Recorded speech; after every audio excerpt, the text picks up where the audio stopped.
자, 전국 시대 이제 정치 사회 과정에서 이제 그 당시 이제 영토국가, 전제국가, 군현제적 지배, 관료적 지배 체제가 형성되기 시작하는데, 이때 전국 시대 때 군주에 이제 4대 가지가 있었어요. 일단 전쟁 방식의 변화, 전쟁 규모 확대, 병력 증가, 그 다음에 그 전쟁이 장기화도 해서 결국에는 이게 4대 방식인지 모르겠는데 하여튼 그 요거 요게 농민몰락, 그다음에 관료제 정비, 이게 4대 방식일 것 같아요. 제가 잘못 얘기했네요. 예. 그래서 전쟁 격화에 대비한 문제를 해결해야 되고, 총력적 문제를 이제 뭐냐면 어, 병력을 인력을 최대한 끌어모을 필요가 있겠죠. 그리고 그걸 이제 하는 것은 재원의 살림수택 가산화가 필요했던 거고요. 그다음에 그 당시 농민이 몰락한 걸 방지해야 되겠죠. 그러다 보니까 이제 이런 것들을 이제 해결하려고 했고, 그러나 관료제를 정비하려고 했다. 그래서 이런 문제의 기결점은 결국에 재민지배체제 확립하고 연결됐다. 재민지배체제는 국가가 직접 인민을 효과적으로 지배하기 위한 새로운 지배체제 한 거죠. 자, 그러면 이 과정을 좀 이제 도표를 가지고 좀 설명을 해볼게요. 자, 범법하고 재민지배체제는 서로 연관돼 있어요. 예, 그럼 이제 좀 보죠. 자, 여기 이제 범법 실시 배경의 과정을 보면요. 일단 그 당시 이제 그 사회 경제적 변화를 줄 수 있죠. 예, 농업 생산 발전, 상공업 발달, 토지 사유화, 음락 공동체 붕괴와 유의민의 발생. 그래서 이제 도시로 이동을 하게 되고, 정치적 변화는 이제 하극상이 일어나요. 앞에 얘기했지만 이제 정부시대 들어가면서 종전의 공이 되고 몰락하죠. 그리고 그 밑에 있던 그 경대부 집안 세경가들이 이제 치고 들어가. 근데 이 세경가 집안들 다 이제 뭐냐면 잘 먹고 잘 사는 게 아니라 자기끼리 또 왕을 둘러싸고 왕 자리를 둘러서 치고받고 싸우는 과정에서 이 세경가들도 뭐냐면 한산만 왕이 되고 대부분 이제 몰락을 해서 뭐 노예나 평민으로 강등되는 그런 형상들이 일어나죠. 그리고 이제 정복 전쟁을 통해서 멸국치연을 당하니까 살아남아야 되겠죠. 정치적 변화에. 자, 그래서 이제 그 영향을 받아서 범법을 실시를 하는데요. 범법이라는 것은 앞에 재민지배체제하고 연결돼 있다고 했죠. 그래서 백성들 하나하나 다 파악을 해서 백성들이 가지고 있는 일정 인적 물적 자원을 총동원해 갖고 전쟁에 승리를 할 필요가 있었던 거예요. 예. 그래서 이제 왕은 이제 이걸 어떻게 하냐?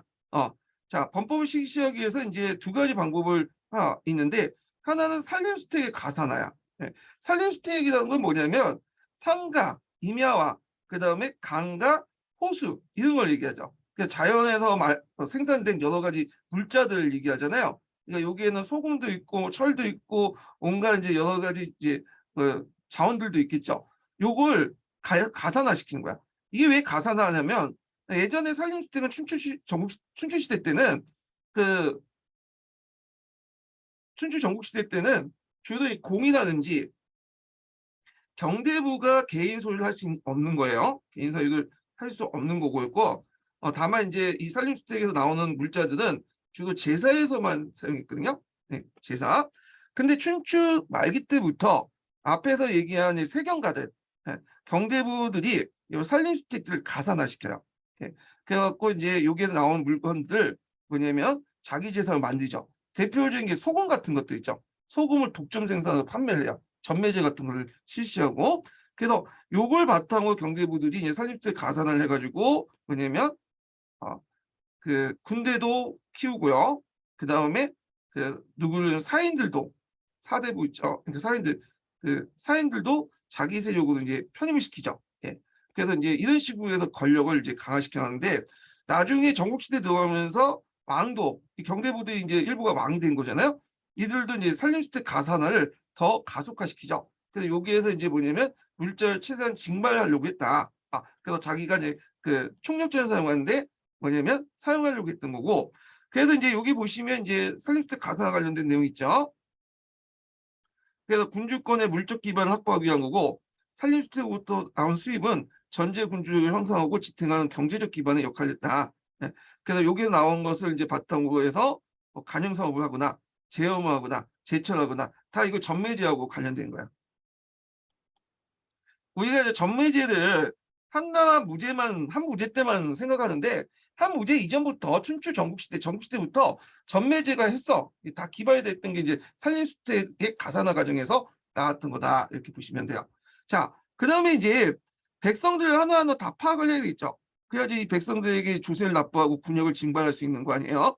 그래서 그 당시 이제 기존의 항촌 공동체를 해체하는 과정에서 이 백성들을 지배하기 위해서 군연제적 질서에 편입시키고요. 그리고 항촌 공동체 해체된 가정에서 그 이제 생산 단위가 됐던 것이 이제 가정. 그래서 가부장적 중심의, 그러니까 이제 아버지와 아들을 중심으로 한 가족의 어떤 질서 이런 것들을 되게 강조했다. 그래서 이걸 중심으로 가족 단위를 편성하려고 했고, 그 다음에 또 백성들에게 어느 정도 먹고 살아야지 얘들이 조세도 납부하고 군역도 징발할 거 아니에요. 그러다 보니까 이제 뭐도 하냐면 자연농민을 육성을 해요. 수전을 하죠. 땅을 나눠줘. 예. 그래서 이거 동시에 이제 그 중농 억상 정책을 내갖고 상업을 억압하고 농업을 번성을 시켜서 자연농민들 육성해서 이들을 바탕으로 세금도 걷고 이들을 바탕 또 군역도 징발하게 되죠. 그리고 국가에서 이제 이 재민지배 체제를 강화해서 수전도 하고 또 뭐도 하냐면 땅만 나눠주면 안 되겠죠. 뭐도 뭐냐면 그 농사를 지으려면 물이 필요하잖아요. 그러다 보니까 이제 수시설 같은 것도 국가 단위로 동원해서 인력을 동원해서 이렇게 한 거죠. 근데 이 재민지배 특징은 뭐냐면 국가의 의무와 혜택 중에 어느 게 더 많냐면 당연히 의무가 많아요. 예. 그러다 보니까 이제 의무가 많다 보니까 그 뭐냐면 자연농민층이 상당히 많이 도망가는 그 감소하는 그런 것도 있고 그 대토지 사유가 확산되고 해서 또 자연농민이 뭐냐면 감소하는 것도 있죠. 그러다 보니까 이제 요거를 이제 막기 위해서 이런 정책들을 또 하게 되죠. 예. 그래서 이렇게 산림수택의 가산화와 그다음에 재민지배체제의 확립을 기반으로 해서 이 과정에서 이제 왕은 이런 그 조세 납부, 군역 징발 등을 통해서 자원과 인력을 확보하고요. 이 자원과 인력을 확보해서 뭘 이제 정비하냐면 관료제를 정비해. 예. 저 관료제에 이제 등용된 사람은 이제 그 당시 부각되던 사계층들 등용을 하죠. 그래서 관료제를 정부해서 중앙 집권적 국가 체제와 그다음 지방의 군연제를 실시하는 바탕이 됐고요. 이때 관료제 특징은 뭐냐면 예전에 이제 춘추 전까지 이제 종법적인 어떤 관계 있죠. 융사 공동체에서 건의에 의해서 움직이는 관계가 아니라 이제 임역적 관계가 바뀌어요. 임역적 관계는 뭐냐면 앞에서 얘기한 것처럼 관료제를 유지하는 데는 돈이 필요하거든요. 물질 같은 것들이 필요하죠. 그래서 물질적인 어떤 수수 관계를 통해서 형성되는 거야. 그래서 내가 너한테 여러 가지 물자나 돈을 줄 테니까 너는 나한테 절대적인 충성을 맹세해라. 이게 인역적 관계야. 네. 자, 이런 인역적 관계를 통해서 사계층을 통제를 했다. 이렇게 보시면 될 것 같아요. 그리고 이제 다계도를 또 상비군과 군사력 강화 유지하고요. 그래서 전국 춘추시대 때 공은 제사나 뭐냐면 융사공동체 수장으로서 예전부터 내려왔던 권유를 통해서 이제 통치한 반면에 전국시대의 왕은 앞에서 이제 산림수택 가산화나 재민지배 체제의 확립을 통한 이런 그 자원을 바탕으로요. 그 관료제나 상비를 유지하면서 자신의 실질적 권력, 물적 자원을 가지고 통치했다. 네, 실질적 권력, 군사력과 정치적인 권력을 가지고 통치했다는 게 좀 차이가 있어요. 네, 자체 힘을 가지고 통치를 한 거죠. 자, 그래서 이제 이렇게 범법 실시, 그다음에 산림수택 가산화, 재민지시의 확립 이게 서로 연결돼 있다는 걸 좀 기억을 해두시면 될 것 같아요. 그래서 이렇게 해서 한번 봤고, 자, 그다음에 이제 이렇게 재민지배체제 확립을 통해서 백성들 보호 육성하면서 또 의무하고 수탈을 했다. 세금 징수나 병역 징수를 하게 된 거고, 그리고 이제 재민지배 강화 배경은 시족제 위한 읍제 국가적 도시 국가를 해체했다는 것이 있죠. 그리고 이제 목적은 시족 공동체 읍제 국가 해체 등의 사회적 병역을 해결하기 위해서 소농민의 균등한 토지 점유와 안정된 통업 생산을 보장하면서 이들 새로운 호적제를 편입해서 국가가 직접 재민을 지배하려고 했다. 네. 그래서 이제 있고 그러면 재민 지배 체제를 확실히 확립하기 위해서 범법을 실시했죠. 범법. 그래서 그때 이제 전국 시동에서 나름대로 범법을 실시를 했는데요. 범법이란 뭐냐면 앞에서 언급한 이런 사회경제 변화, 총력적 승리 이런 걸 통해서 하기 위해서 국가 체제를 바꾸는 거야. 국가의 법과 제도를 바꿔서 인민들을 어떻게 하면 인민들이 가지고 있는 물자 인력을 효율적으로 통제하게 한 그리고 수치하게 한 것을 의미한다. 이렇게 보시면 될 것 같아요.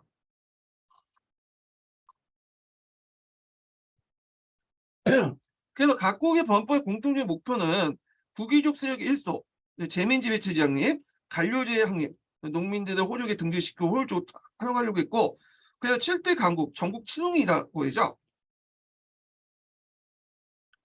전국 치용은 BC 400년경 전후에서 무려 100년 동안 범법을 당행했어요. 네. 그래갖고 이제 우리가 이제 진나라 상의 범법만 알고 있는데 상한 범법 외에도 제나라든지 위나라든지 초나라든지 등등에서 범법을 실시했죠. 물론 제대로 되진 않았지만 범법을 실시했다는 걸 좀 기억을 해주시면 될 것 같아요. 그래서 이제 범법의 공통된 내용을 보면 친왕을 했다는 거. 예전에 춘추시대 때 공이라고 했잖아요. 이 왕을 칭할 수 있었던 사람은 누구였냐면 준하나밖에 없었죠. 예, 준하 왕밖에 없었죠. 근데 전국시대 들어오면서 이제 공의 명칭분은 왕의 명칭을 사용하고요. 심지어는 제의 명칭까지. 제라는 것은 이제 상제로서 하늘 상제가 있잖아요. 상제에 인격화된, 그러니까 지상에 나와서 인격화된 신을 제라고 해요. 상제가 하늘에 있으면 거기 지상에 인격화된 신을 제라고 하는데 제라고 칭해 시작해요. 그래서 이제 그 기록에 보면 춘추 말기 전국 말기에 동제, 서제 이렇게 이제 얘기하거든요. 동제는 이제 주로 제나라 왕을 얘기하고 서제는 진나라 왕을 얘기해요. 그래서 제라는 칭호가 나중에 진시황의 항제와 연결되죠. 뒤에 좀 다시 얘기하고. 그래서 이제 또 수천 체제를 통해서 농민 보호를 실시하죠. 수전체나 수의시설 같은 걸 마련해서 농민을 보호해서 경전의 민을 확보하는, 소농을 확보하는 거예요. 소농을 확보해야지 세금을 홀쭉 거둘 수 있고 또 그걸 바탕으로 해서 군대도 징발할 수 있죠. 예전에 군대라는 것은 국가가 이제 뭐 먹을 거나 무기나 이런 것들 나눠준 게 아니라 자신들이 먹을 거와 무기를 챙겨가지고 싸야 되잖아요. 그러니까 어느 정도의 경제력이 있어야 돼. 예. 그리고 이제 이걸 바탕으로 경제적 징병제를 보편적으로 실시했고 군사체제 강화해서 이제 공공수작제. 그래서 그 자신의 출신 지역과 상관없이 출신 계급과 상관없이 군대에 가서 큰 공을 세우면 머리를 많이 베면 적의 머리를 베면 작을 주죠. 작. 작이라는 것은 원래 이제 주나라 때부터 있었던 거야. 주나라. 작의 주요 대상은 이제 예전에는 지배층만 대상으로 했죠. 일종의 벗을 같은 걸 주는 건데 이것을 이제 전국시대는 피지배층까지도 학대해요. 이 작을. 그러면서 이제 뭐냐면 이걸 통해서 피지배층들이 사계층으로 이제 등업이 되는 경우가 많았죠. 예. 그래서 이때는 혈통보다는 능력을 더 중요시. 내가 얼마나 많은 전쟁터에서 목을 베고 그리고 돈을 많이 벌고 학문적 실력이 있느냐 이게 중요한 거야. 예. 자, 그래서 이제 이런 내용들 좀 기억을 해주시고. 그래서 범법의 주목적은 목표는 군주를 중심으로 전국적인 법치에 갇혀 있었다. 또한 소농민들에게 균등한 토지 점유와 안정적인 재생산 구조를 부정하면서 이들에게 호적을 편입시켰다. 소농민은 균등한 농민의 의미에 재민으로 판단을 했고 이를 통해서 국내 제재를 안정시키고 그 군주권을 강화하는 동시에 이들을 최대한 확보하려고 군사적 경쟁을 확보해 군사적 경쟁에서 총력전에 승리하기 위한 것이다. 결국 범법의 최후 목적은 재민지배체제 장면이 있다. 이렇게 보시면 될 것 같아요. 그래서 이제 재민지에 대한 견해에 대해서 학자들마다 견해가 좀 있어요. 여기는 뭐 균등한 농민이다 이런 의미에서 재민이라고 불렸다 이렇게 했는데 요거는 이성균 씨가 이제 얘기했던 거고 그 성균관대 그 교수가 그 얘기했던 거고 그 재라는 의미를 계급보다는 평등적 의미로 해석했어요. 그래서 이 사람은 이제 이걸 바탕으로 상황 이후에 이제 토지 제도를 토지 국유제까지 수전제도를 파악했거든요. 사유재산 인정하지 않은. 그게 이승균 씨 의견이고요. 근데 이제 다른 그 뭐냐면 대만학자나 뭐 중국학자나 일본학계에서는 좀 다른 식으로 해석이 돼요. 예. 근데 우리가 굳이 그것까지는 필요 없고 여기에서는 이제 재민지배 체제는 국가가 읍을 중간 단계를 거치지 않고 민을 직접 통치하는 체제 이 정도만 기억을 해주시면 되겠죠. 예. 그래서 재민지배 체제에 관련 견해들을 제가 여기다가 적어놓긴 했어요. 예. 여기 이렇게 했는데 굳이 뭐 이것까지 다 볼 필요 없을 것 같아. 이게 이제 강자중국사에 있는 내용인데 뭐 시험 문제 요즘 나오는 게 그렇게 이 정도는 아니거든요. 예. 그래서 관심 있는 분들은 보세요. 관심 있는 분들은.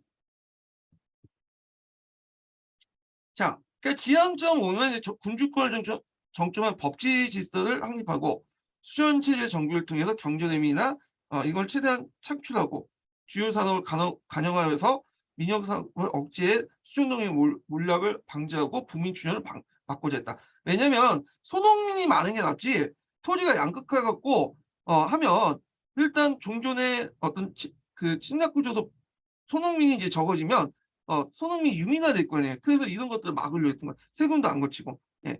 그리고 이제 작제적 신분 질서를 통해 재민의 자발적 전투 의욕을 진작시키면서 전쟁에서 우위 확보한 것 동시에 재민의 신분 상승 욕구를 부추기면서 효과적인 지배를 가려겠다. 그래서 이제 각국의 이제 재민 지배 그 뭐냐 수혜 시설 관련된 이제 학축 내용을 볼게요.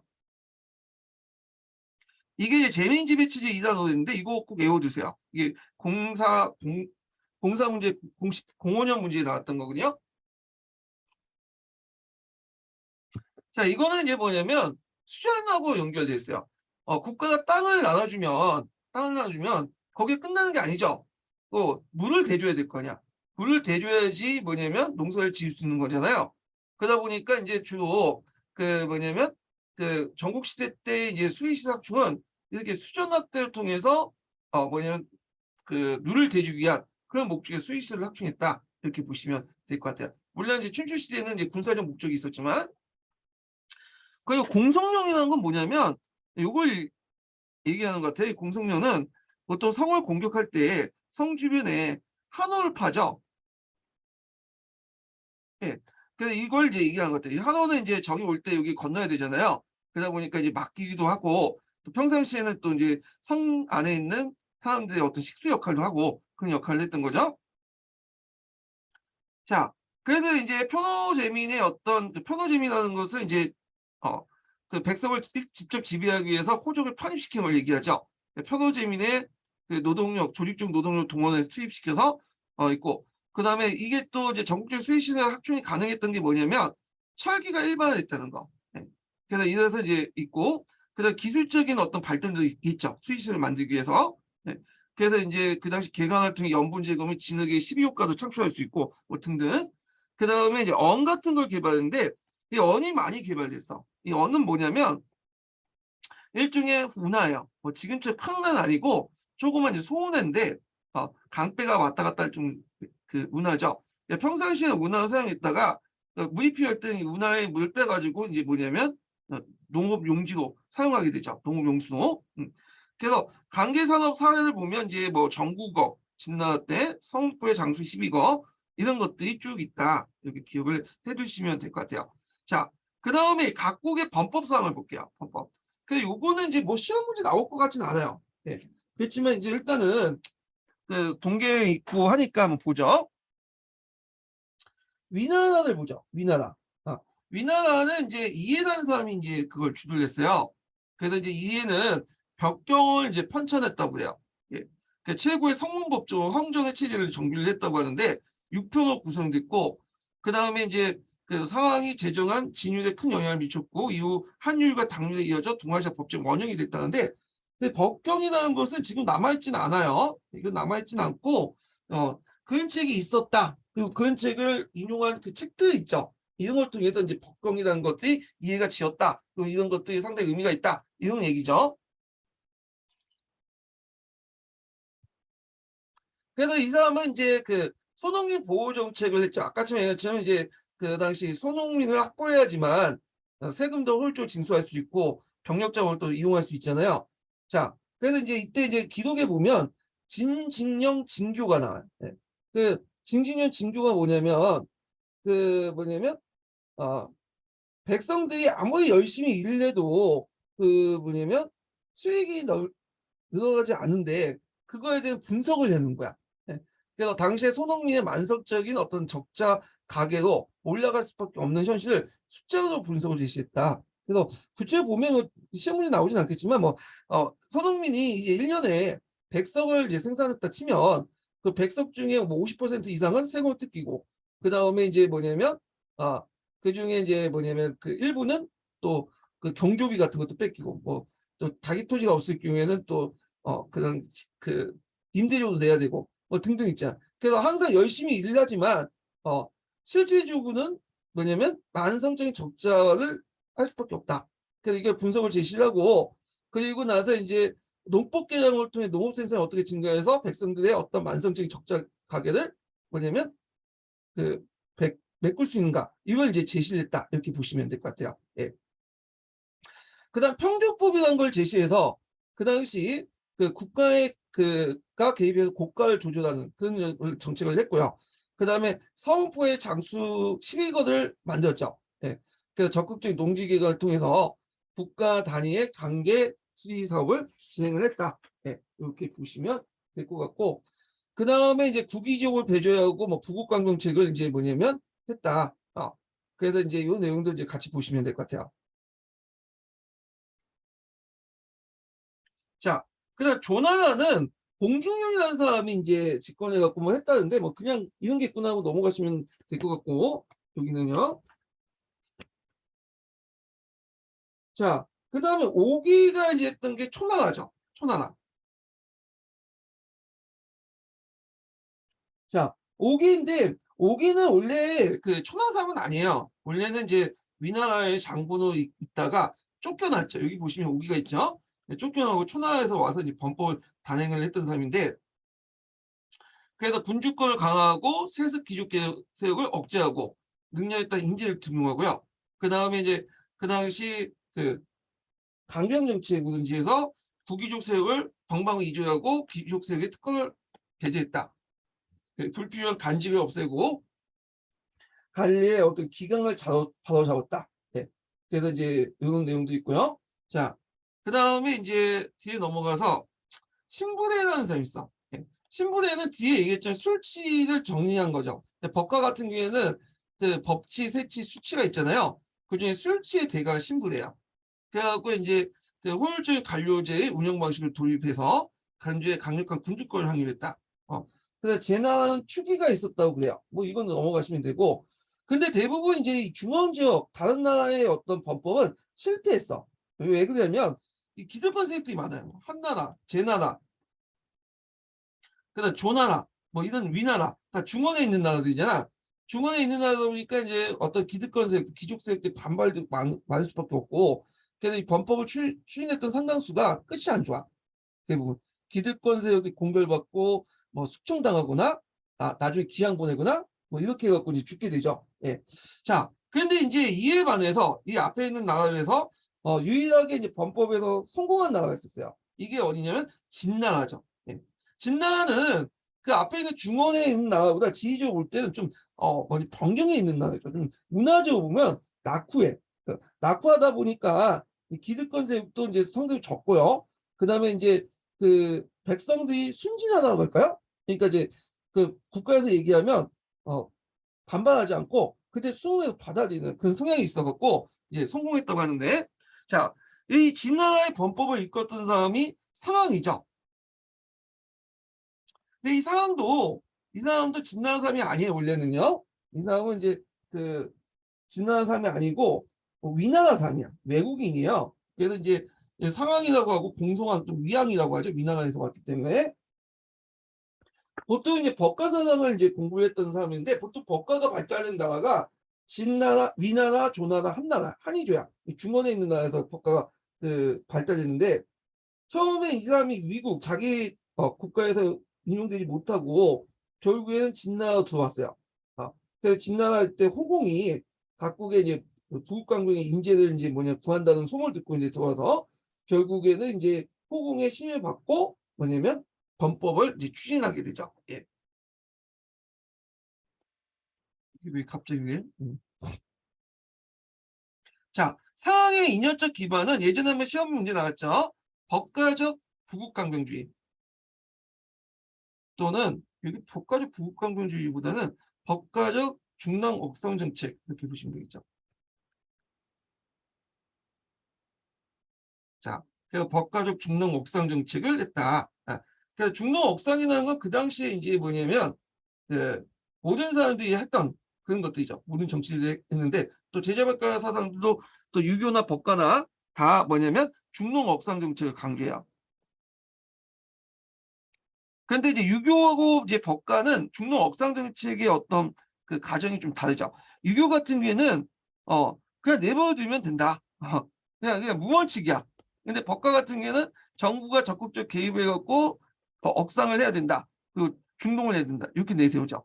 그래서 이제 보통 이제 법과적 중동 억상 정책을 기반으로 해서 정책을 펼쳤는데 이 상황은 뒤에 이제 누구한테 영향을 주냐면 한무제한테 영향을 줘요. 한무제 그 정책 반응도 법과적 중랑 억상 정책이야. 그리고 뒤에 이제 한무제에 또 영향을 받았던 사람이 누구냐면 왕망이죠. 왕망하고 영향을 준다. 어떤 분은 왕망하고 한무제는 그 유교를 내세웠는데 왜 갑자기 법과가 나오냐. 근데 한무제는 유교와 법과를 다시 결합을 시켰던 사람이고 통치하는 방법이 왕망은 겉으로는 유교를 내세웠지만 상당히 법과적 요소가 강해요. 이 사람도 경제정책 관련돼서는. 자, 그래서 이제 이 사람은 크게 1차 범법, 2차 범법 이렇게 두 개로 나누죠.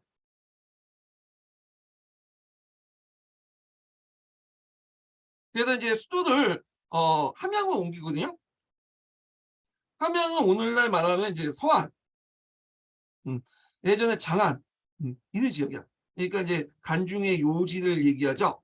그래서 이제 여기 함양을 옮기는데 함양 이전에는 1차 범법, 그 다음에 함양 이후에는 2차 범법이야. 함양 1차 범법의 주요 내용은 뭐냐면 예전에부터 내온 시적 공동체를 파괴시킨 거야. 그 주대의 어떤 종법 질서를 부정하고 종전 질서를 부정하는 데 있다. 그러면 종전 질서만 부정하면 안 되겠죠. 새로운 질서를 만들어야 될 거냐. 그러니까 새로운 질서를 만들 때는 2차 범법 때 새로운 질서를 만드는 거야. 그 전에 이제 군주권 강화와 중앙 집권 체제를 확립하려고 했다. 이렇게 보시면 될 것 같아요. 그러면 일단 이제 뭐냐면 1차 범법을 볼게요. 먼저 이제 호적을 작성하죠. 이걸 뭐라고 하죠? 표노제민이라고 하죠. 호적을 작성해서 호를 파악한 다음에 뭐냐면 민을 직접 지배하려고 했던 거죠. 예. 그 다음에 이제 15제나 연자제를 시작해. 15제라는 것은 이제 오가나 식가를 단위 묶어서 조세납부와 병역 등에 있어 공동의 의무를 지우는 거죠. 연대 책임제다. 그러니까 조선후기 때문에 공동납제 이거가 비슷하다고 보시면 돼요. 그리고 연자제도 상호 감시를 강화하고 그래서 만약에 어떤 사람이 열집에서 오가에서 이제 식가 다니고 했는데 예를 들어 옆에 있는 집이 뭐냐면 이게 또 옆에 있는 집이 뭐냐면 죄를 지었어. 근데 인정상 또 봐줬어요. 그냥 눈 감고 넘어가면 다시 그 나중에 국가에서 그 발각을 하면 그 죄를 그 죄를 지은 그 집보다 집뿐만 아니라 그 옆에 있는 그 신고하지 않은 집까지 어떻게 돼? 연대 책임을 한 거야. 예. 그래서 이렇게 이제 뭐냐면 그 감시를 확대했다. 이렇게 보시면 될 것 같아요. 자, 그래서 상부상조의 항리공동체의 질서를 파괴시켜 국가 통제에 재평성하려고 했다. 그 다음에 군가 정책을 했는데 그 당시에는 호를 이제 가지고 이제 세금을 걷었거든요. 네. 그런데 이제 성인 남자 2명이 동거를 금지해. 왜냐면 얘네들이 이제 같은 호에 있으면 세금을 호 하나만 1호 단위로만 거둘 수밖에 없잖아요. 그러니까 얘들을 동거를 금지해서 분가를 시키는 거야. 결혼시켜갖고. 그래갖고 이제 1호가 아니라 2호 이런 식으로 하는 거죠. 그럼 세금을 2배를 더 거둘 수 있죠. 자, 그래서 이제 이렇게 분가를 유도해서 새 농용지의 개간과 생산 유익도 또 있다. 그래서 그 당시에 이제 이런 정책을 할 수 있었던 게 뭐냐면 가를 단위로 해가지고 그 당시 개별 경제를 했고 그리고 가를 단위로 해서 징수를 했기 때문에 그래요. 그래서 국가 입장을 때는 최대한 가를 많이 나눠가지고 그 소가족제도 유지한 다음에 그걸 가지고 이제 땅도 나눠주고 거기에 또 세금도 걷고 그렇게 이제 하려고 했던 거죠. 예. 자, 그 다음에 20득 장의제를 궁국수작제로 가죠.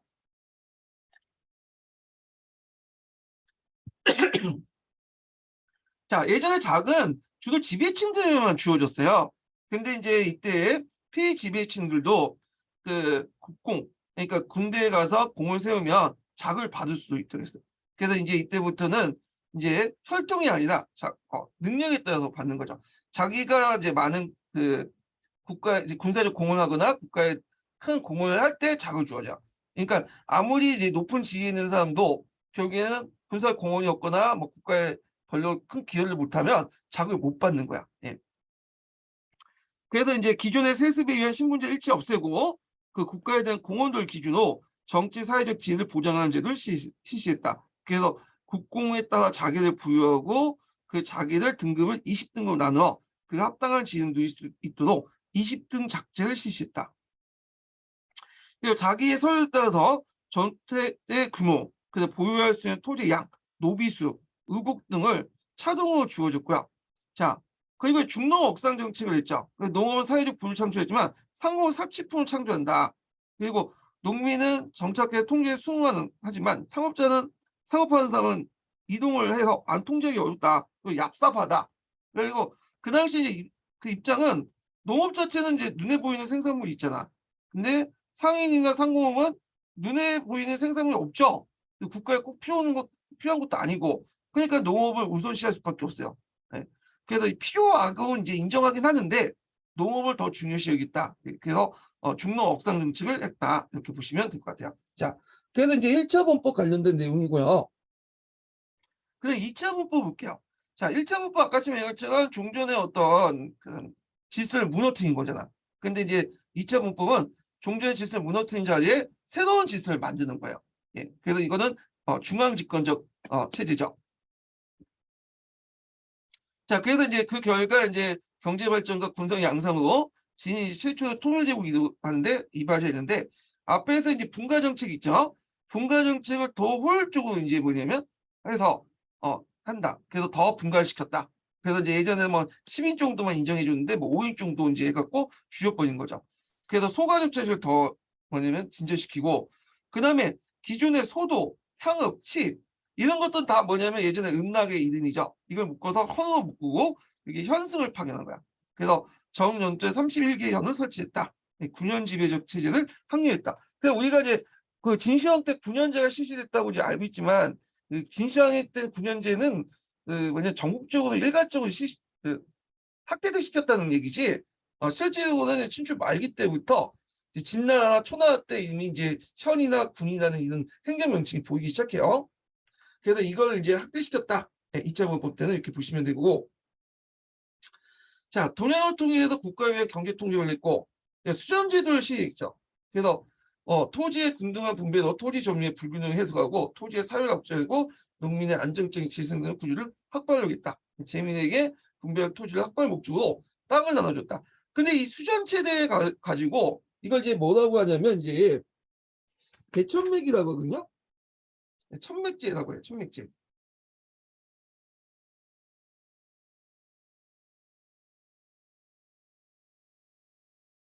자, 천맥제가 이제 여러 가지 견해가 있어요. 네.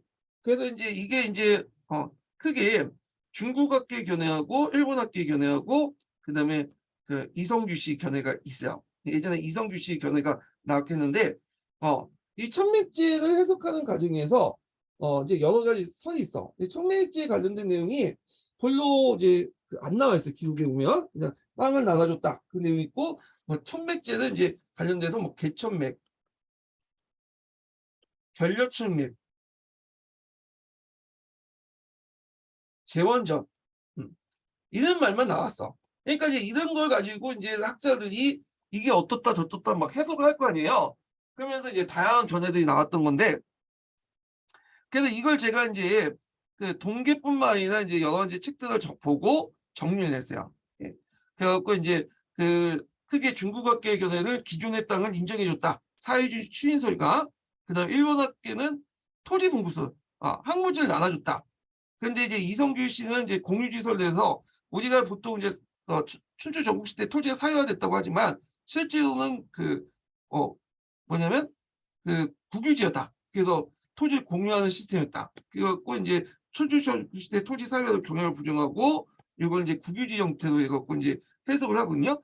그래서 요걸 이제 견해를 나눴어. 요걸 국유와 사유라는 개념으로 해서 시험문이 나왔던 거야. 그래서 사유주의 추진설과 토지 분급설 관련된 내용들이 여기 쭉 있는데 예전에 제가 이걸 다 설명했어요. 근데 굳이 지금 시험 나온 문제 보면 이걸 설명할 필요 있을까? 하고 생각하고 있거든요. 왜냐면 이거 설명하면 시간 많이 걸리고 나올 가능성이 없어. 네. 그래서 그냥 견해만 기억을 해주시면 돼요. 그래서 개천맥은 중국학계에서는 기존의 토지를 인정해줬다. 그거요. 일본 학계에서는 토지가 없는 사람들 항무지에서 지급했다. 토지 분급설. 그런데 이성규 씨는 그 뭐냐면 예전에 사유지라고 해석한 걸 이건 잘못된 해석이고 공유지다. 그래서 이때 이제 토지 소유권을 국가가 갖고 있고 일정한 토지를 분배해줬다. 용인권해줬다. 그래서 이걸 통해 재민지배 체제를 강화시키려고 했다. 이런 경우에. 그래서 이성규 씨의 어떤 관점이 예전에 한번 03년 기준에 나왔는데 되게 이성규 씨는 학교의 비주류고 요 사람들이 주적 사유주의성과 토지 분부수에 대립된 주된 관점이야. 예. 이게 그때 이제 03년도에서는 이성규 씨 제자가 들어가서 문제를 내 가지고 이런 식으로 한 거고요.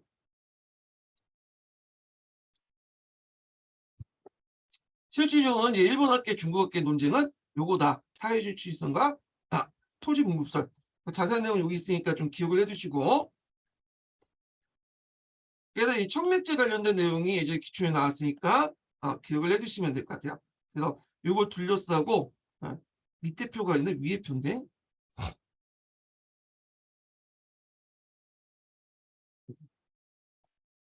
싸움이 논쟁이 일어났다. 이게 왜 그러지?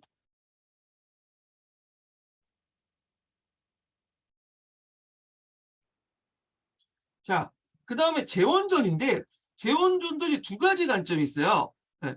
후한농법 폐지설과 후한농법 제정설 이렇게 두 가지겠거든요. 그러니까 후한농법 폐지설이라는 것은 연작 가능한 토지다.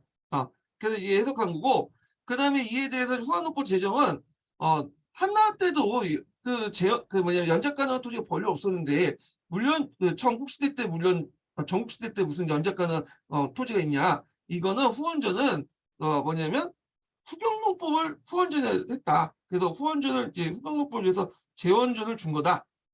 이렇게 있는데 대개본 다수서는 그 재원전을 후경농법을 해석이 돼요. 네. 이런 것들. 그래서 재원전 그 관련된 내용도 그 천매제 관련된 토지제도에 나와 있으니까 좀 기억을 해주시고 두 가지 관점이 있다는 걸 기억을 해주시면 될 것 같아요. 그다음 간전령을 내갖고 이제 항문이 개간 정책을 하고 관계시설 건설해서 이제 뭐 도광원이나 전국고 같은 것들을 이제 만들고요. 그래서 이걸 계기로 해서 간중 지방을 옥토로 바꾸면서 통일의 대업을 달성했다. 그리고 철기를 널리 보급하고 이런 것도 했다는 거죠. 자, 그다음 철기 이제 사용과 산업 생산의 확대를 볼게요. 철기가 전국적으로 보급한 게 상당히 중요한 건데 일단 철기는 그 청동기에 비해서 양이 많죠. 쉽게 가공할 수 있고 청동기 제조 기술은 좀 어려운 데 반해서 철기 제조 기술은 쉽게 뭐냐면 할 수 있어요. 그러다 보니까 널리 확산이 돼. 그래서 이제 청동기 시대 때는 주로 이제 청동기 의뢰를 썼잖아요. 제사 용구로. 근데 이제 철기 시대 때는 이제 철기를 철제 무기나 철제 농기구로 사용하죠. 철제 무기는 이제 전복전쟁 영토 확장시키고 전차에서 보병, 기병으로 백성들의 지위를 상승시켰다. 예. 이게 무슨 말이야? 전차에서 보병이나 기병으로 백성의 지 이게 뭐냐면 전쟁에 이제 보병이 많이 참여하니까 그때 군사적 공헌을 통해서 백성들의 지위를 상승시켰다. 그 얘기예요. 그다음에 철제 농기구는 이제 주로 우경 이런 것들은 어 주로 상업 발달 화폐 등장을 하고 토지 사회를 진정시켰다. 그래서 잉여 생산물이 발생되면서 그걸 교환하는 과정에서 화폐가 등장했다는 거. 예. 그래서 있고 중앙 집권 강화로 9년제 실시했다. 이렇게 보시면 되죠. 자, 그래서 이제 철기가 널리 확대된 그 시기에 대해서 두 가지 설이 있다고 했죠. 춘추 시대 아니면 전국 시대 이렇게 있는데 보통 강자 중국사 동양사 개론에서는 전국 시대를 보고 있어요. 근데 최근에 이제 그 많은 학자분께서 많은 이제 교수님께서 중국에 유학을 갔다 오다 보니까 춘추 시대도 멀리 보급됐다. 그런 설도 이제 좀 약간 주류적 관점 부각이 되고 있는데 여기에서는 이제 주로 이제 강자 중국사나 동계 기준으로 이제 보면 주로 전국시대 때 철기가 널리 보급됐기 때문에 요게 농업혁명이 일어났다. 이렇게 보시면 보고 있어요. 그래서 이제 정기 농업혁명을 보면 철제 농기구 보급, 우경의 도입, 관계 수입 사업의 추진 후 농지 확대되고 농업생산 확대되고 그 다음에 결과 보면 전국토의 농경지역, 시족공동체 토지구역 공동경작이 그 당시 이제 철제 농기구가 되면서 개별경제가 바뀌게 되면서 토지의 사회화가 가능하게 되죠. 네. 정경제 형태의 어떤 공동체가 붕괴되고 개별 농민의 대량 생산, 가부장적 소가제가 정착되면서 신분 질서가 재편되어 산업공사의 개념이 등장했다. 그래서 이제 춘추 전국 시대의 변화 중에 산업공상의 개념의 등장도 있거든요. 산하는 것은 이제 지식인 계층이죠. 예. 농이라는 건 농사를 짓는 거고, 공이라는 건 수공업자. 그래서 상이라는 것은 상인인데, 그럼 예전에 이제 춘추 전국시대 때는, 이전에는 상인과 공인이 없었냐? 있었죠. 근데 이 공인과 상인의 수가 그렇게 많지는 않았어요. 그리고 이들 상당수가 농업을 하면서 이제 겸사겸사 상업도 하고 공인도 하는 투잡 형식으로 했기 때문에 이런 산업공상이라는 개념이 형성이 안 되는 거야, 계층주고. 근데 이제 춘추 전국시대 들어가면서 이제 전국시대 때 이제 철제 농업 보급되면서 잉여 생산물들이 많이 늘어나고, 그러다 보니까 이제 잉여 인구도 많이 늘어나죠. 그러니까 이들이 도시로 가면서 이제 상인이나 공인 같은 전문 집단들이 형성돼요. 그러면서 이제 산농공상이라는 개념이 춘추 전국시대 때 그 여러 가지 사회 경제 변화에서 탄생을 했다, 이렇게 보시면 되죠. 계층이 그냥 굳어졌다, 공인과 상인이라는 개념이. 예. 자, 그래서 이제 그 잉여 생산물 처리하고 그 다음에 이제 어, 잉여 그 인구들이 되게 이제 상공업에 이제 종사를 하게 되죠. 그 농산물이 상품화되면서 그 다음에 소금, 철, 비단 판매자들이 거부가 되었고, 그 다음에 상공인들의 어떤 사회적 지위가 상승됐죠. 대도시 호민층이 형성됐고, 그 다음에 상공업에 축적된 자산을 다시 토지에 투자하면서 농민들 토지를 경매하면서 지주계층을 도모했다는 거. 그래서 이 당시에는 이제 그런 토지 소유의 불균형 형상들이 많이 나왔고, 그것 때문에 소농민들이 몰락하는 형상도 많았기 때문에 국가 입장에서는 그걸 방지하기 위한 여러 가지 대책을 내놓을 수밖에 없었던 거죠. 자, 그 다음에 도시의 발달과 화폐의 경제인데, 자, 잉여 생산물이 모여있는 곳이 시장이죠. 시장이 커지면서 이제 상업도시가 형성되고, 도시들도 점점 커지게 돼요. 뭐 임치라든지 그 당시 도시는 뭐 50만이 넘었다고 하죠. 자, 그리고 이제 상업이 진행돼서 화폐가 등장했는데, 요거 관련된 건 앞에서 언급했죠. 예. 그리고 이제 국가가 재민 지배 수단으로서 적극 화폐를 주조했던 견해가 있어요. 그러니까 이제 요게 이제 설이 두 가지가 있는데, 화폐가 널리 퍼졌던 것은 이제 상품화폐 경제가 발달했다, 이런 설이 있고요. 두 번째로는 상품화폐 경제가 화폐가 널리 보급할 만큼 상품화폐 경제가 발달하지 않음에도 불구하고 화폐가 널리 보급했던 것은 국가가 재민 지배 수단으로서 적극적으로 화폐 주주를 깼기 때문이다, 도모했기 때문이다. 왜냐하면 이제 화폐를 매개로 해갖고 잉여 생산물 초과 수탈하면서 동시에 물가 조절을 국가에 거두고 환물 제약을 직접 장악하려고 했다. 그래서 화폐 경제 확대를 초점을 맞췄다. 화폐를 찍어내므로써 손쉽게 환물 제약을 취득할 수 있잖아요, 국가가. 그런 목적이야. 그러니까 두 가지 관점이 있다는 걸 좀 기억을 해주세요. 화폐 경제가 널리 보급됐으면 첫 번째로는 앞에서 얘기한 것처럼 상품화폐 경제가 발달하니까 자연스럽게 화폐 경제도 발달했다는 견해고요. 두 번째로는 이제 그 뭐냐면 화폐 경제가 발달하지 못함에도 국가가 재민 지배 수단으로 헌물 취득을 직접 헌물 제를 효율적으로 장악하기 위해서 화폐를 의도적으로 확산시켰다. 두 가지 견해가 있다는 것 좀 기억을 해두시면 될 것 같아요. 자, 그 다음에 신분 질서의 구조권을 볼게요. 전국 시대에 들어가면 이제 새로운 계층이 등장하죠. 사죠, 사. 그래서 이제 춘추 시대 사 같은 경우에는 이제 훈련하고 관련돼 있지만 전국 시대의 사는 의미가 달린다고 했어요. 개인의 능력을 발휘 관료로서 출세하는 거나 아니면 지식인으로서 널리 명성을 알리거나, 그래서 사인칭이 이제 대두됐다는 거. 그래서 자장농민의 성장과 가가 성립되고, 아까 이제 셔연적 시적 분계가 되면서 개별 경쟁이 가능하면서 개별 경쟁이 다녔던 가를 기반한 소가적 제재가 추론됐다는 거. 그래서 토지의 사유와 농업경의 차이로 대지주와 소작농의 어떤 농민축 분해도 일어났다. 예. 그 다음에 제자백과 사상을 볼게요. 제자백과 사상 관련된 내용은 예전에 이제 기출에 많이 언급됐었죠.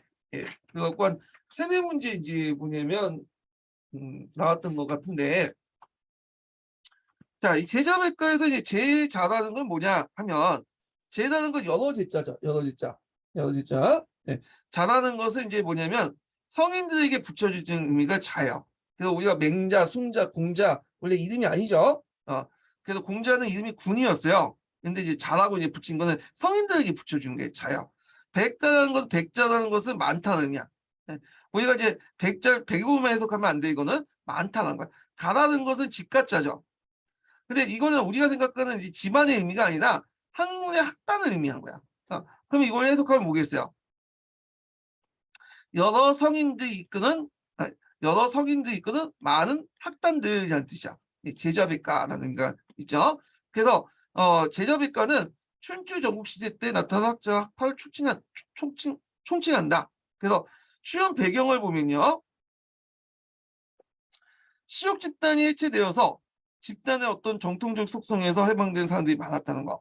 그다음에 두 번째는 각국의 군주들도 그다음에 능력 있는 사인들을 발탁해서 자국의 부국강병을 이제 추구했고, 그래서 대표적인 이제 일화가 이제 뭐냐 직하의 학사죠.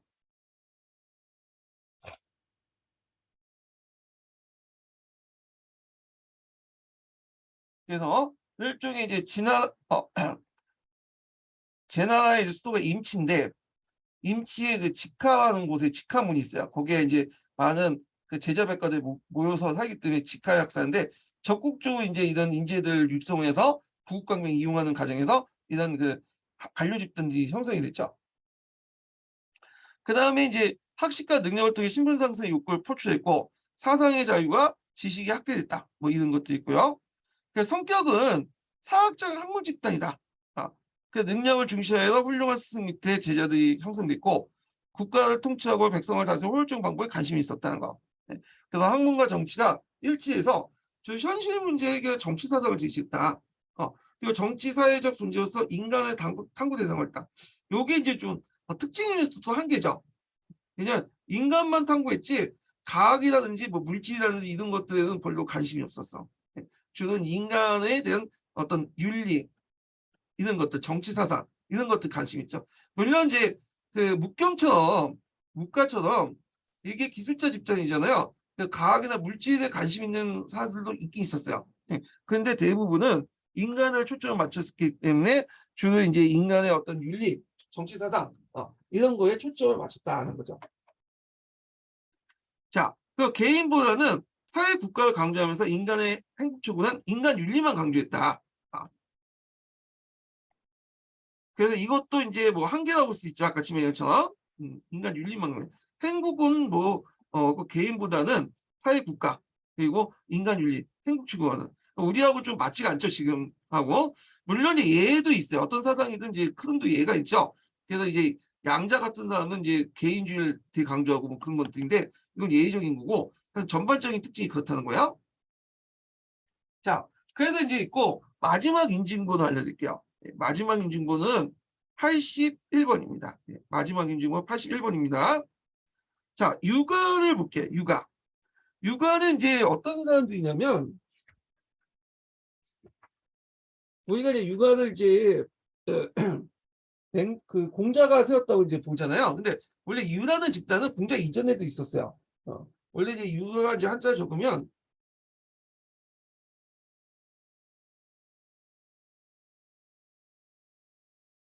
이게 유자죠. 근데 이 인자는 이제 어차피 붙이는 걸 빼고 이게 이제 실제 의미인데 이거 뭘 연상시키죠? 그 비우자죠. 비우.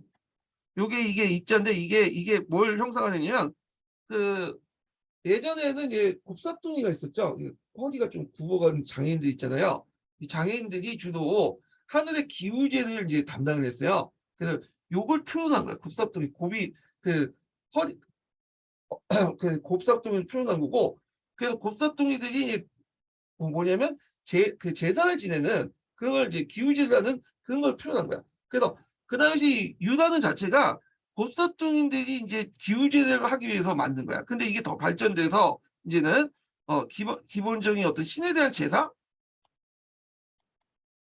신의 제사를 전문으로 이제 뭐냐면 그 지내는 그 단체들 이제 집단들 유다고 하죠. 이제 이게 그래서 신의 제사나 뭐 조상의 제사 같은 것들 제사 전문 집단 이렇게 보시면 돼요. 원래 유라는 것은. 예. 그래서 유에서 강조하는 거는 제사를 많이 지기 때문에 예를 강조해.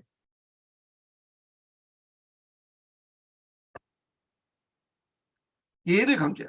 원래 예라는 건 지금 예는처럼 생각하면 안 돼. 지금 예는 사람과 사람의 관계를 얘기하잖아요. 근데 예라는 것은 준하 시대 때는 지배층 간에 지배층이 신이나 조상신을 이제 뭐냐면 상제나 조상신을 이제 제사를 지낼 때 했던 어떤 절차 과정을 예라고 하는 거야. 예. 그러니까 지배층이 신에게 이제 했던 그 가정을 예라고 했다. 근데 이제 공자는 이걸 확립한 공자는 예전에 유처럼 어떤 지배층의 어떤 신의 제사를 지내는 그 가정을 예라만 규정한 게 아니라 사람과 사람의 관계를 예라고 규정했어요. 그리고 지배층과 뿐만 아니라 피지배층도 예를 뭐냐면 해야 된다. 예를 이제 뭐냐면 쳐야 된다. 그래서 어떤 예의 보편성을 이제 강조했다. 이런 것들이 이제 좀 차이가 있는 거죠. 자, 하여튼 그래서 이제 이렇게 있고, 그 유가의 전반적인 특징이 뭐냐? 예치주의, 덕치주의, 중용주의를 포괄했고, 그다음에 다분히 이제 귀족주의 성격이 있고요. 계급적인 어떤 차별관이 있죠. 그다음에 이제 경전을 펼치는 오경사서인데, 사서라는 개념은 이제 뒤에 나온 거고, 이거는 이제 신유학에 나온 개념이고요. 보통 오경이라고 하죠. 근데 오경 학대에서 이제 십상경이라고 이제 얘기를 하는데, 요거는 좀 얘기를 할게요. 십상경은 중국에서 되게 강조해요. 우리는 뭐 사소 오경 이렇게 하지만 중국에서는 십상경을 상당히 강조하거든요. 그래서 십상경이 뭐냐, 이게 이제 훈구학에서 이제 고대 유학에서 이제 강조되는 것들인데, 보통 이제 공자가 편찬된 오경이 있죠. 시경, 서경, 역경, 예경, 그 다음에 춘추. 이걸 이제 공자가 편찬했던 오경이라고 해요. 그 도중에 악경이라는 게 있어요. 악경. 악경은 음악과 관련된 건데, 공자가 상당히 이제 뭐냐 인간의 수양을 하는 방법으로서 음악을 강조했거든요. 근데 이거는 이제 지금 없고 이름만 남아 있고요. 그 다음에 이제 시서의 역춘 있고, 그 다음에 효경이라는 게 있고, 그 다음에 일종 국어사전 한문산 이하가 있죠. 네. 그래서 있고요. 그 다음에 이제 맹자라는 책이 있고, 그 다음에 공자와 제자 간의 이제 대화를 적은 논어라는 책이 있죠. 예. 그게 있고, 그 다음에 이제 이런 책들이 있고요. 그 다음에 이제 시경, 서경, 역경, 예경, 춘추 가운데 또 이제 나누죠. 예. 여기 보면 이제 예경이 있는데, 예경을 크게 또 세 개로 나눠요. 주례, 의례, 예. 그런 것도 있고, 그 다음에 의례, 주례, 잠깐만요. 하나 까먹었다. 제일 중요한 건데 까먹었어. 그래서 이제 하나 더 있어요. 그 다음에 이제 있고, 춘추는 그 춘추가 이제 짤막하게 돼 있거든요. 그래서 그것을 이제 뭐냐면 하나 생각났다. 예경이니까 얘기예요. 얘기 있고, 춘추 같은 경우에는 이게 글이 너무 짤막짤막하기 때문에 거기에 주석을 이제 갖다 붙였어요. 그 유명한 주석이 세 개가 있죠. 자시전, 춘추전, 공량전. 이렇게 있죠. 네, 춘추전이 공량전이죠. 공량전. 네. 그래서 이제 세 가지 주가 있어. 그래서 이제 이걸 합쳐가지고 이제 13경이었는데, 하나, 둘, 셋, 넷, 다섯, 여섯, 일곱, 여덟, 아홉, 열, 여덟, 열두, 열세. 요걸 이제 보통 중국에서는 십상경이라고 해요. 십상경. 예. 그래서 이제 고대 유학에서는 강조되는 개념이야. 요 십상경이. 그런데 이제 사서는 뭐냐? 사서는 여기 맹자 논어가 있고요. 그다음에 이제 여기 보면 얘기가 있는데, 얘기 여러 편도 있어요. 그중에 대학이나 중용편이 있거든요. 그래서 대학과 중용을 나중에 주자가 되게 강조를 해. 왜냐면 이게 이와 기라는 개념이 여기서 나온 거기 때문에. 본체 체와 용이라는 개념이 이와 기가 있기 때문에, 이거 나중에 얘기하겠지만, 하여튼 맹자 논어, 그 다음에 대학 중용 있죠. 요거는 신유학. 그러니까 이제 그 주자에서 되게 강조하는, 주자가 강조하는.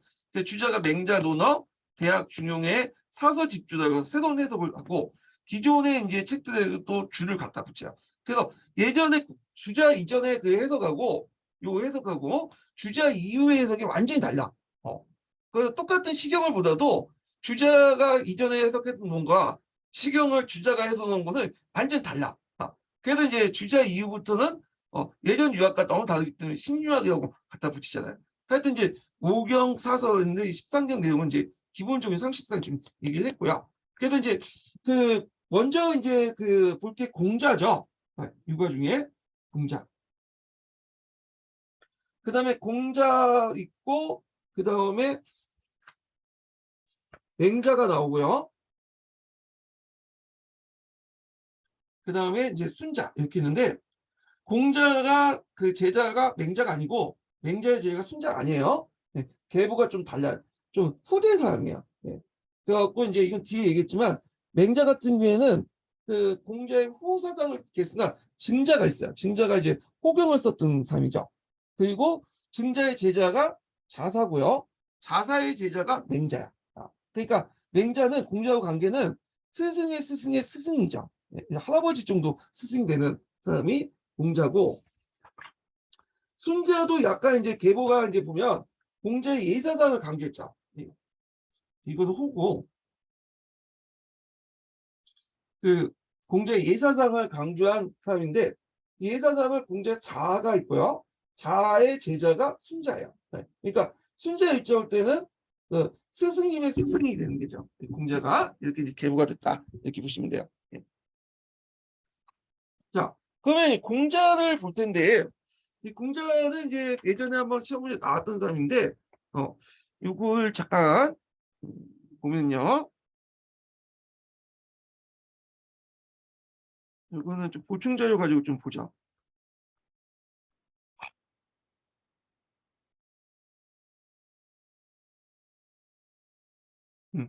자, 보충 자료인데, 제가 뭐 공자의 사상을 전공한 것도 아니고, 그냥 초등학교 수준에서 한번 좀 얘기해 볼게요. 예, 그 정도밖에 안 나오니까 공자 정도 사상은.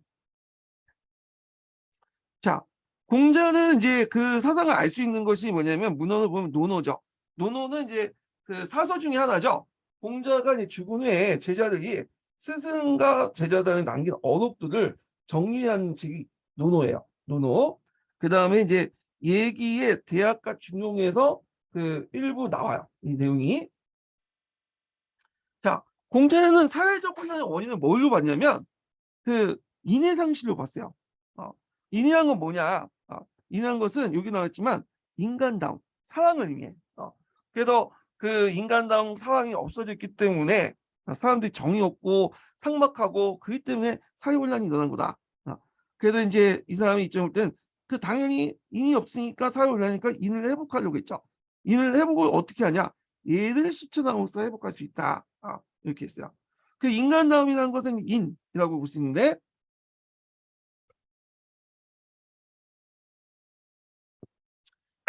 그럼 인은 뭘로 구성되냐?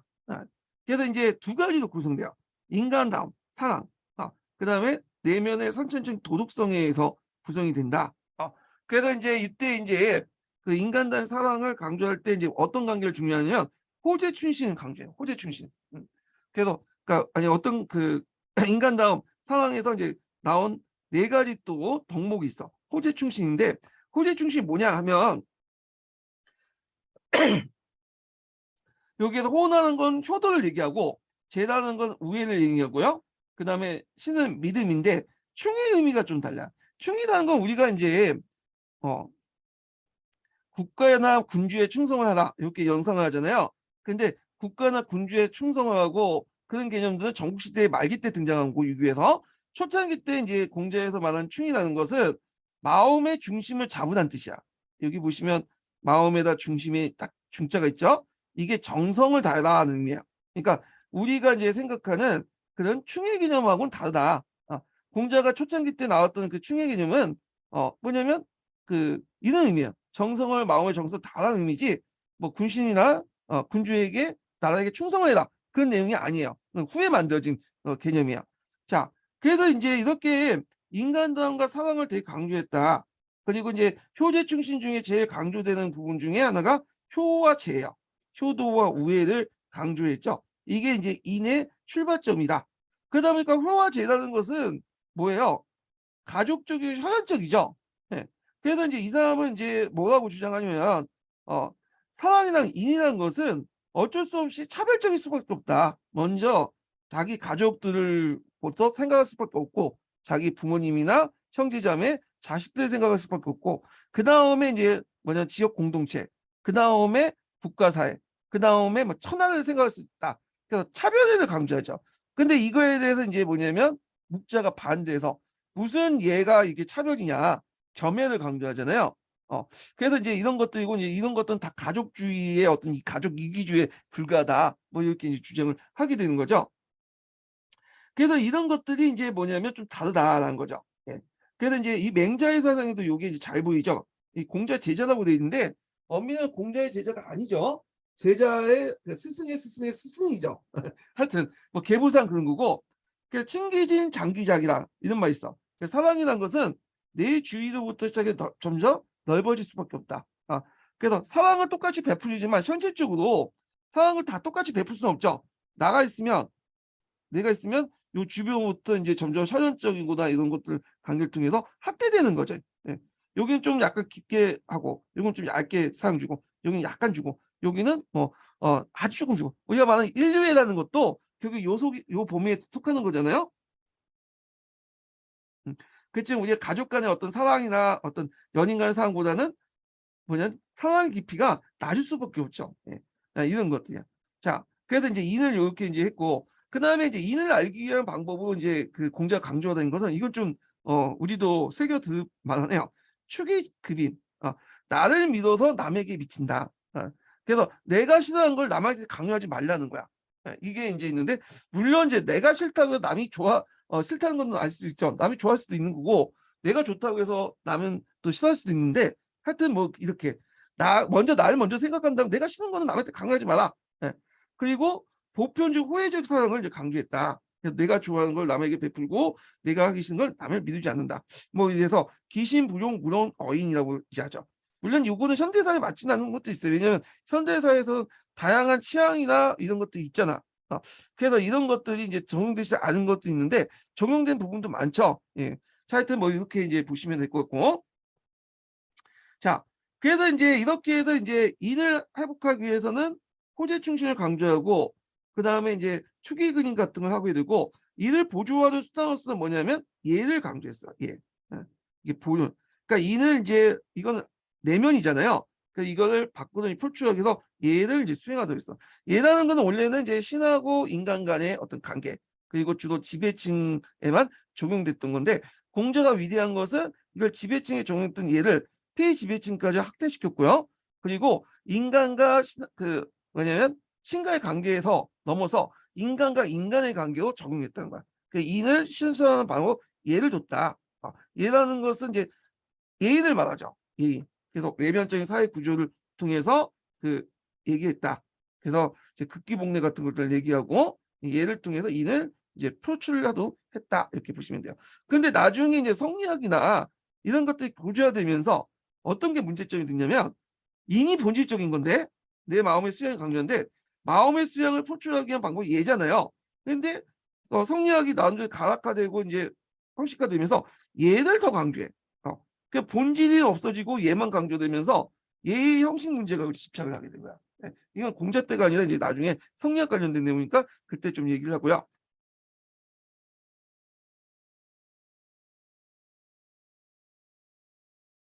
그다음에 공자의 정치 사상을 보면 정명, 덕지, 대동사예요.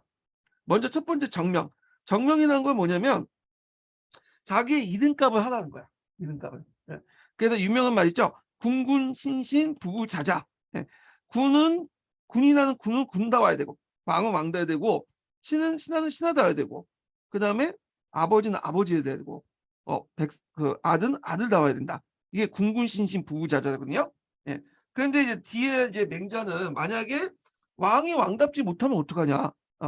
군이 군다워야 되는데 군이 군다워지지 못하면 어떡하냐. 이건 더 이상 군이 아니죠. 이름값을 못하잖아. 그럼 이 사람은 쫓겨나야 돼. 퇴출돼야죠. 그래서 역성론을 주장하잖아.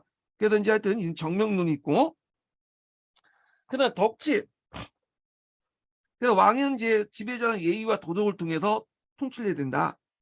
그다음에 그걸 바탕으로 해서 인제 예전에 대동사회 주나라와 여기에서 인제 회복시킬 수 있다. 주나라 질서를 회복할 수 있다. 뭐 이렇게 주장을 해요. 예. 그래서 요와 순이 살았던 주공이 통치했던 사회로 다시 복귀할 수 있다. 그게 제일 인제 뭐냐면 그 유교에서 말하는 인제 천국 같은 개념이죠. 예. 유교는 원래 내면을 인제 천국이나 지옥 같은 걸 믿지는 않잖아요. 살아있을 때 인제 그런 어떤 이상향이 필요한데 그러다 보니까 죽은 후의 이상향이나 살아있을 때 이상향은 대동사상 이걸 강조하죠.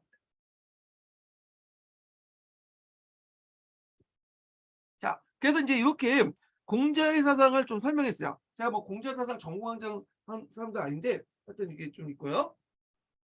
그럼 내용을 좀 들어가죠. 근데 공자의 목표는 서주의 예액 제도를 복귀시키는 데 있다. 네. 그래서 종주라고 하죠. 주나라를 복귀시키는 것은. 그래서 이 방법도 무너진 사회 질서를 다시 세워서 정명을 제시했고, 아까 정명 얘기했죠. 그래서 정명은 방법을 통해 종주를 달성하자. 그래서 여기 보면 자기가 주어진 어떤 지에 맞는 역할을 수행하는 게 주나라의 질서를 복귀시킨 거다. 그래서 군주는 군주의 역할을 하는 거고, 신하는 신하의 역할을 하는 거고, 부자는 부자의 역할을 하는 거고, 그 다음에 아들, 자자, 이거 백성이라는 의미일 거야. 아마 아들도 있지만, 백성은 백성의 역할을 하는 거고, 요걸 이제 강조를 한 거죠. 그러면 자연스럽게 주나라 예전 질서, 대동사회를 이룰 수 있다. 뭐 이렇게 이제 주장을 했던 거죠. 그 주대의 봉건 질서를 재건하여 귀족 정치의 새로운 활력을 불러일으켰다. 그래서 이 공자에서 볼 수 있듯이 이거는 복구적 성격이 되게 강해요. 예. 근데 이제 단순한 복구가 아니라 자기가 생각하는 이상화된 어떤 주나라 질서의 복구를 의미하는 거죠. 예. 그리고 이제 인을 수행하는 방법으로서 아까 말했죠. 효와 재, 충신이 있죠. 예. 그 중에 제일 중요한 덕목이 효와 재죠. 그래서 효를 좀 강조하는 게 맹자고요. 그 다음에 재를 이제 호재를 이제 있고, 그 다음에 그걸 이제 뭐냐면 인을 보강하는 어떤 외면적인 것들을 보여주기 위한 것이 예예요. 예.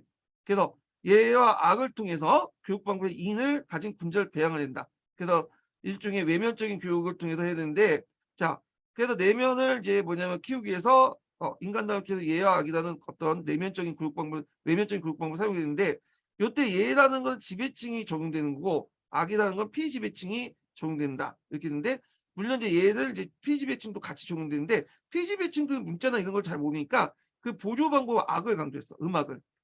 그래서 따로 악경이라는 걸 줬죠. 악경. 지금 없지만 악경이 있고, 그다음에 뭐 후에 조선시대도 이제 세종대왕 같은 경우에도 여민약 같은 걸 만들었잖아요. 백성들과 같이 즐기자. 그래서 이제 자기가 직접 정간보 그 악보를 쓰고 거기에 여민약이라는 그 음악을 만들었잖아요.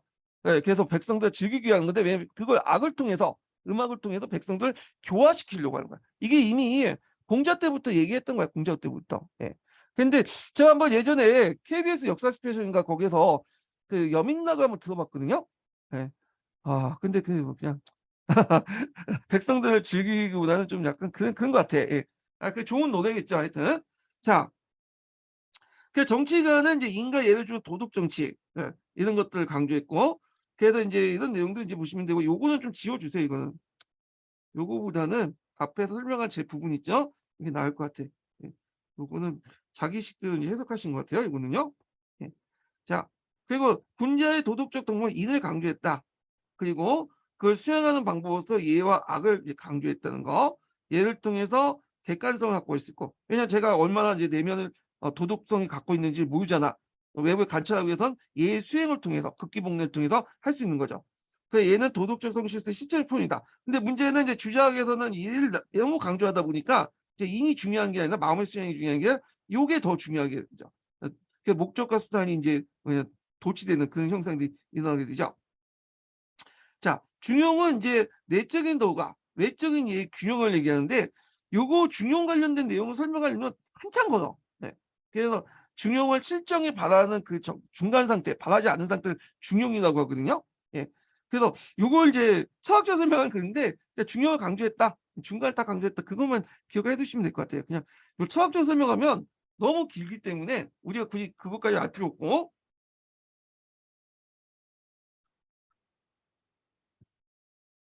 그래서 신분의 기천을 가지지 않고 교육을 통해서 도덕적 완성자, 군자를 배우겠다. 그래서 이제 그 이 공자가 되게 위대한 게 뭐냐면 그 예라는 것을 예나 뭐 아까처럼 인이라는 것은 신분에 상관없이 누구나 가질 수 있는 거라고 보고 있어요. 인은 그리고 예라는 거는 그래서 예와 인은 신분에 없이 그걸 완성시킨 인을 완성해서 얘도 표현한 건 다 군자다. 예, 이건 신분에 상관없다. 이렇게 이제 주장을 했던 사람이죠. 근데 공자 자체도 그 신분이 그렇게 높은 집안은 아니에요. 그 이제 보면 그 자기 아버지가 이제 무관 출신이었다고 그래요. 예. 그래서 이제 무관 출신이었고, 그 다음에 이제 그 아버지가 이제 아들을 계속 뭐냐면 못 낳죠. 아들 한 명 있었는데 아들이 이제 뭐냐면 좀 약간 삥꾼이었어요. 좀 약간 지체 자유, 지체 장애를 가지고 있었고요.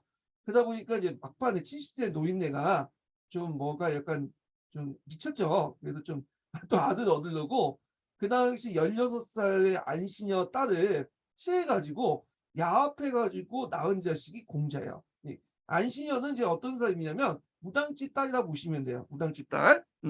그래서 이제 낳은 애들가 이제 그 야합했다고 하죠. 이 표현해 보면.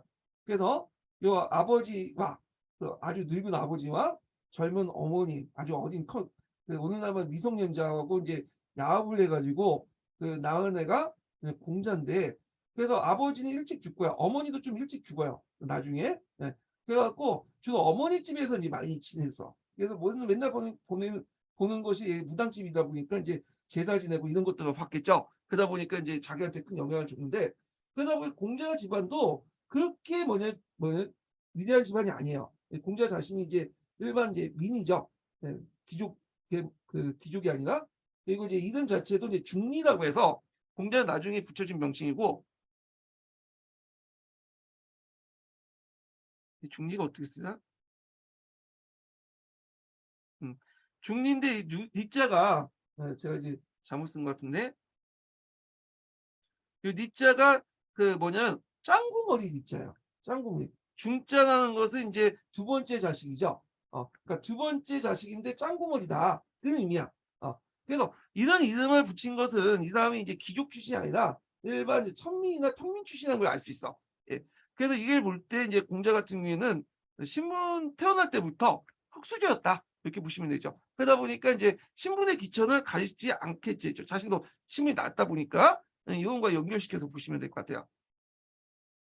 자, 공자사상은 가족 질서, 즉 효를 중시한 사상은 증자와 자살을 거쳐 갖고 맹자의 계승을 했고요. 그래서 역대 황제들은 공자를 상당히 존경했죠. 최고로 숭상하면서 끊임없이 시호를 내었어. 그 지성 문성왕, 그다음에 대성 진성 성사, 만세사포, 이런 시호 관련된 문제가 예전에 기출문에 나왔어요. 10년도 기출문제. 그래서 이제 이런 내용도 좀 기억을 해두시면 돼요. 그래서 이제 이 공자가 후대에 어떻게 평가된 건 상당히 많아. 그래서 이제 정건대 시대 때는 아주 높게 평가했죠. 그런데 이 문화대혁명 때는 타파를 대상으로 하다가 최근에 들어와서 이제 뭐냐면 또 그 중국공산당에서 공자를 우쭈쭈 해주죠. 공자는 정통을 상징하고 있고 정통은 중화민족의 어떤 그걸 상징하고 있다. 그래서 공자를 상당히 또 강조하고 왔다 갔다 해. 예. 그래서 이제 하여튼 이렇게 있고, 그 다음에 이제 공자 다음에 이제 대표적인 사람이 맹자죠. 맹자. 예. 맹자는 이제 이것도 설명이 길어지겠죠. 이것도 예전에 기출에 나왔는데 이 부분은 다음 시간에 하기도 하죠. 예. 오늘 강의 듣느라 수고하셨고요. 다음 시간에 뵙겠습니다.